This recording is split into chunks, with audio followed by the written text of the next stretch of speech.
बड़ोदरा के पास एक जगह मिलेगा गोधरा, ध्यान से देखिएगा, वहां पे एक ट्रेन जला दी गई थी, साबरमती एक्सप्रेस। देखिए गोधरा, बड़ोदरा के पास एक जगह मिलेगा गोधरा। बहुत बहुत भारत, देखिए भारत के आजादी के बाद बहुत कुछ कुछ ऐसी घटनाएं हुई जो नहीं होनी चाहिए।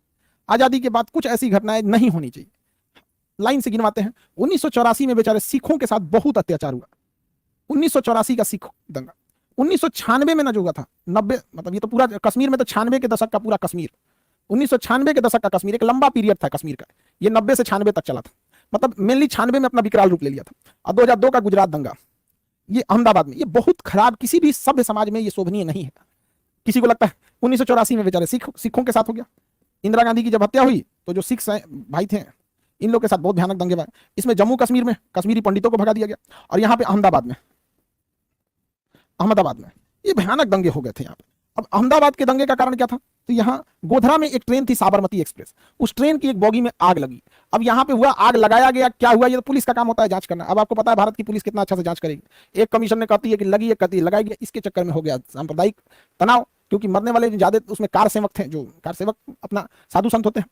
अब इसके विरोध में क्या हुआ, अहमदाबाद में भीषण नरसंहार हो गया, बहुत सारे दंगे फसाद, बहुत सारे लोग मारे गए, घर जले गए। और इसमें मरने वाले मजदूर थे, प्रवासी मजदूर कहीं से। याद रखिए बाबू, गरीब ही धर्म, अमीरों का एक अलग धर्म। आप चाहे जिस धर्म में रहेंगे, अमीर रहेंगे कोई दिक्कत नहीं आएगा, गरीब रहेंगे तो आप ही के धर्म जात वाला कूच के चल जाएगा।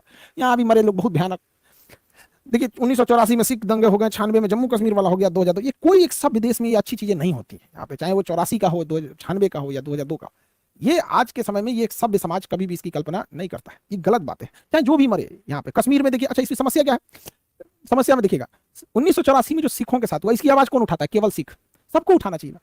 जम्मू कश्मीर में कश्मीरी पंडितों की आवाज कौन उठाता है? केवल हिंदू लोग। कश्मीरी पंडित के लिए सबको उठाना चाहिए भैया।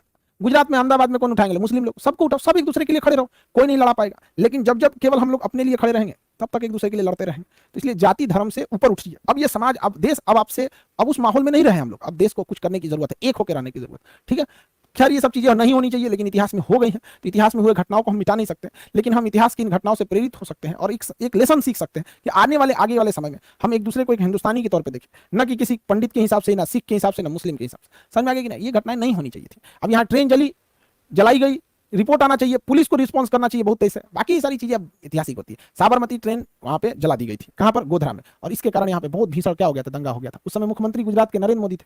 बहुत ज्यादा उन पे ये लंबा ट्रायल चला था, ये सब चीजों पे। अमेरिका ने वीजा वगैरह तक नहीं दिया था। ये सब मामला बड़ा आगे जाके फिर पॉलिटिकल हो गया। ये सब चीजों में समझ में आएगी ना? न्याय मिलता किसको है यहाँ? तो यहाँ गुजरात दंगे में मरने वाले लोग मजदूर कैटेगरी के लोग थे। यहाँ बेचारे कश्मीरी पंडित शांति से पूजा करने वाले लोग, यहाँ सिख बेचारे व्यापारी, उनको मार दिया गया। इनको सुशांत सिंह राजपूत को न्याय मिल गया। हाँ, सुशांत सिंह राजपूत के साथ तो पूरी दुनिया खड़ी थी। तो बड़ा मुश्किल हो जाता है यहाँ पे। आगे बढ़े तो यहाँ पे मिल गया आपका कौन सा जगह? गोधरा। यहाँ पे आपका बड़ोदरा। ठीक है, गुजरात समझ में आ गया कि नहीं आ गया? अब यहाँ पे मिलेगा पाटन। पाटन जगह है जहाँ रानी की बाव है। रानी के लिए एक बहुत बड़ा कुआं बनाया गया था, महल के अंदर एक कुआं था जिसे हम बाव कहते हैं। तो पाटन में रानी की बाव है। पाटन में क्या है? रानी की बाव मानी कुआं है। उसी पे नोट के पीछे उसकी फोटो भी बनी गई है, रानी की